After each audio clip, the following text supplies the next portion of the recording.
just want to kind of give a little bit of prayer direction that we can be continuing to pray for the situation over in Ukraine and just some testimonies. I have read now Ukraine has been free from communist rule for 30 years, which actually isn't that long. And we have a friend who's Ukrainian, and he was explaining to us after Ukraine had become free, there was a big revival that happened, especially in Western Ukraine. And with that revival, many churches were established. And the testimonies right now is there's many pastors and believers of the older generation that felt the Lord tell them, do not leave Ukraine. Like, don't leave, stay.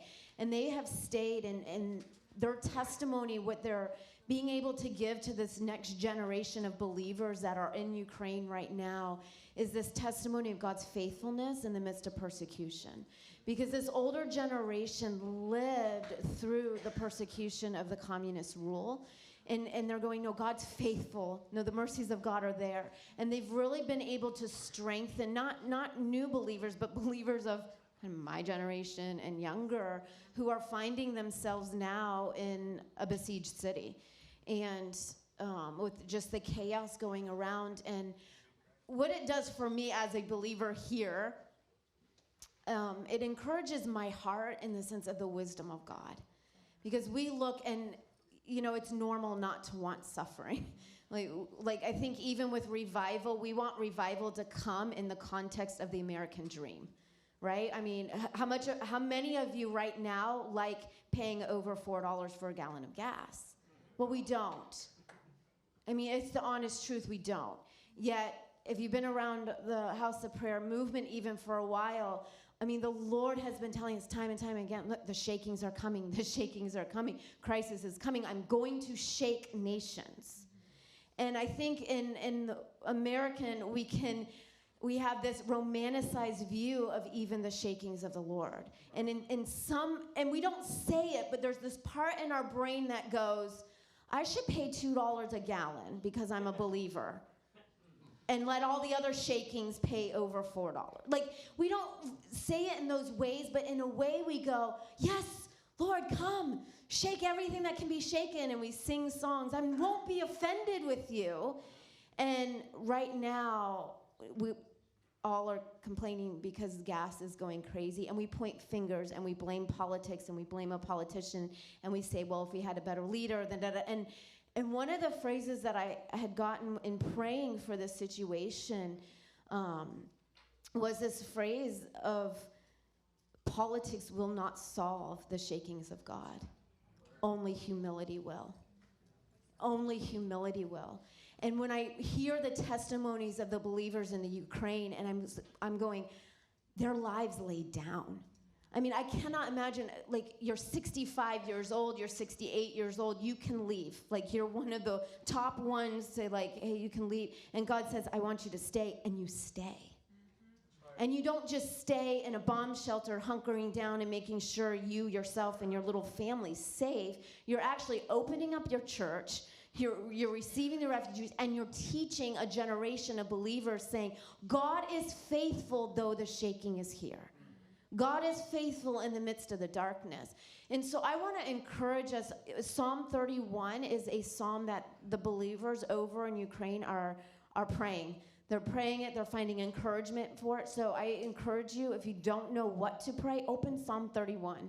Join with, like Paul was saying, look, when one member of the body suffers, we all suffer. We can enter into the cries of our brothers and sisters over Ukraine, over Russia right now, and join in with Psalm 31. And I also encourage us in our own nation as we're feeling effects of what's going on over there, and we'll continue to feel it, is to take this posture of humility. Instead of joining in the rhetoric of the God of this age that says, hey, let's blame someone and let's complain, instead, let's show humility. God says, bless those who curse you.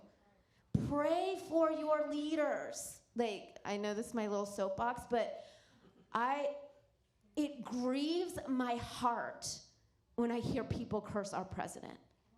when they go, well, he's just mental, and he says, I'm going, do you want a mental president? I'm just asking that question because I don't. And so I go, God, give President Biden a sound mind. Help him right now. Keep his health intact. Let him think clearly, see clearly, make decisions clearly. He's our president, and what he does will affect our whole nation. Why would you curse the one that's going to affect your life? God says, pray for your leaders. And as the church, when we're going, yeah, we want to see revival, the lost need to be saved, we want to see morality, we have to show them what humility looks like. That's right. They don't know what humility looks like. All they know is that we have politicians that are constantly criticizing each other and making fun of each other. And so I'm going, let the church rise up and go, guys, this is what humility looks like. This is what it looks like to walk in love in one another. So I want to encourage even our own hearts in this season, though our nation currently isn't having bombs at them, God is shaking all the nations right now. All the nations are shaking. And so we go, oh, God's shaking the nations, and I'm paying a lot of money for gas. And in that place, let the Lord start going, so what are you going to do about it? Let me bring up what's the complaint that's even in your own heart. Will you bless those who are cursing you? Will you pray for your leader, even though you don't think my wisdom is that great that I put him there?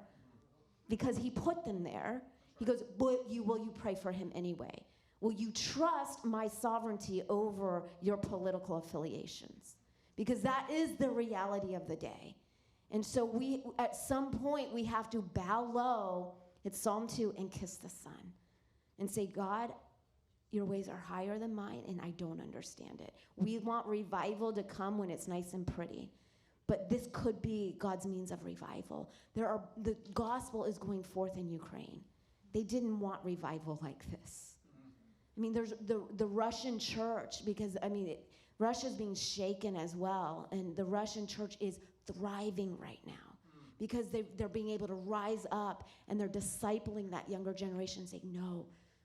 And so there's a strength that's coming in the church, but who wants it that way? We don't. But he goes, go the way of the cross, because then there's resurrection. So I just want to encourage us and just kind of give us a perspective beyond the rhetoric that's out there that goes, no, God is on his throne, and he's the sovereign I am, and we talked about that we're intercessors. We have his ear. Let's storm the gates of heaven. Let's pray for the life of our president. God, you are channels of water. Channel his heart towards righteousness. Let the redeemed of the Lord pray versus following the rhetoric of the world that just curses.